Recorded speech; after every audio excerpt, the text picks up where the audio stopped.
नमस्कार, मी विश्वजित.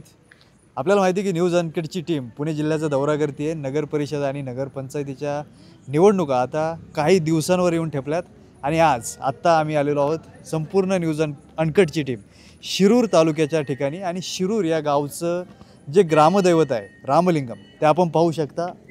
हेच ते मंदिर आहे आणि याविषयीचीच माहिती देण्यासाठी आपल्यासोबत दोन भाविक जोडपं आहे जे डॉक्टर आहेत पेशानं.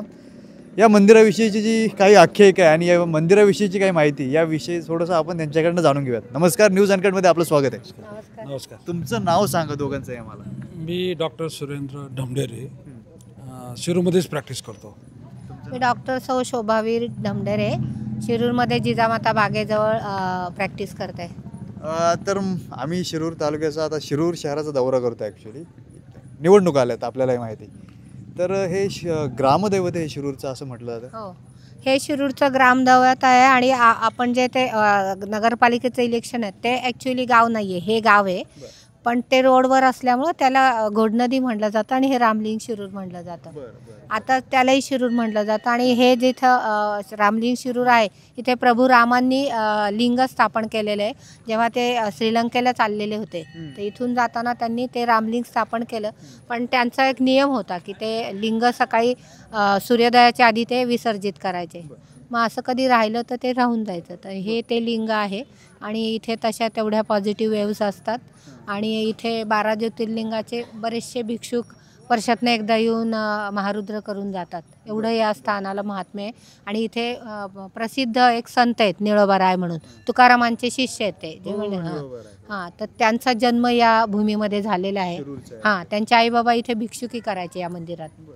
आणि हे ज्योतिर्लिंगासारखंच याला महात्म्य आहे आणि खूप लोक इथे दर्शनाला येतात. आणि दर शिवरात्रीला इथे यात्रा असते, पुन्हा श्रावण महिन्यामध्ये यात्रा असते.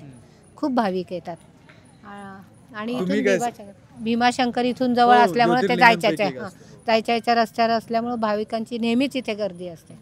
रामलिंग असं आहे तीर्थस्थळ, आपल्या मनात जी इच्छा आहे ते रामलिंग पूर्णच करतो. म्हणजे देवाचं फार महात्म्य आहे इथं. हे फार पुरातन काळ आहे. त्याच्यामुळं जे आपले ह्या एरियातली जी लोक आहे पंचक्रोशीतली, प्रत्येकजण कोणती नवीन काम करायचं असेल तर प्रथम या रामलिंगचा आशीर्वाद घेतात आणि मग कार्य सुरू होतं. आता वर्षभर किती पाऊस पडणार काय पडणार हे सर्व इथं ते लोक हे करतात. जे जुनी लोक आहे ते इथं चेक करतात की हां काय असते ती प्रक्रिया, काय असते पद्धत, काय असते. तिचे असे 7 ओवऱ्या लावलेल्या असतात आणि मग त्याच्यावर ते अंदाज घेतात कोणती ओली जास्त झाली काय. मग ते महिन्यानुरूप असतं ते नक्षत्रांचं आणि मग त्याच्यावरनं ठरवतात की या नक्षत्रामध्ये किती पाऊस पडेल. आणि ती भाकणूक खरी ठरते. ही खरी ठरते दरवर्षी.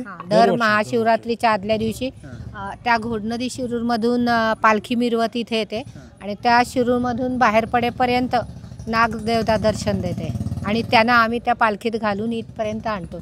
मंदिरात गेल्यावर ते अदृश्य होतात. साधारणपणे तुम्ही आता बरेच दिवस इथं राहत असाल, वास्तव्यात असाल. बरं कधीपासून हे मंदिर आहे, काय इतिहास आहे तुम्हाला माहिती? साधारण 1-1.5 हजार वर्षापूर्वी बांधलेलं मंदिर आहे हे. पेशवाईंच्या आधीच्या काळचं आहे ते. आणि ते मंदिर आहे त्याच अवस्थेत आहे, फक्त आता रसिकलाल धारीवालांनी त्याचं पुनर्जीवित केले. पुनर्निर्माण केलं असं म्हणता येणार नाही. फक्त त्याला नवीन आणखी मेघडंबरी वगैरे असं लावून जीर्णोद्धार केला. पर्यटन स्थळासारखंच याला महत्त्व प्राप्त झालं. म्हणजे अख्खा पूर्ण देशातली लोक इथे येतात. म्हणजे जे फिरा येतात लोक UP बिहार. आमचे एक डॉक्टर UP मधले ते दरवर्षी मोटरसायकल हे येतात. भारतामध्ये जेवढे रामाचे मंदिर आहे पुरातन ते प्रत्येकाला या वर्षात एक व्हिजिट मारतात. फार रामेश्वरपर्यंत जातात ते मोटरसायकल.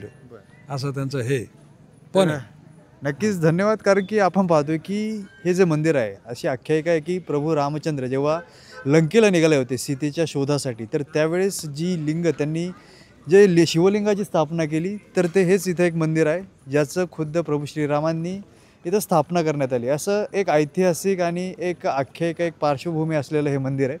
शिरूरचा आपण लोकांचा आवाज, जनतेचा आवाज तर जाणून घेणारच आहोत, पण त्यासोबतच शिरूर संबंधीच्या, शिरूरसोबतच्या अशा काही गोष्टी आहेत ज्या लोकांना दाखवायच्यात, ज्या प्रेक्षकांना पाहायला आवडतील अशा काही गोष्टी आम्ही देखील तुमच्यासोबत न्यूज अनकटच्या माध्यमातून समोर आणणार आहोत.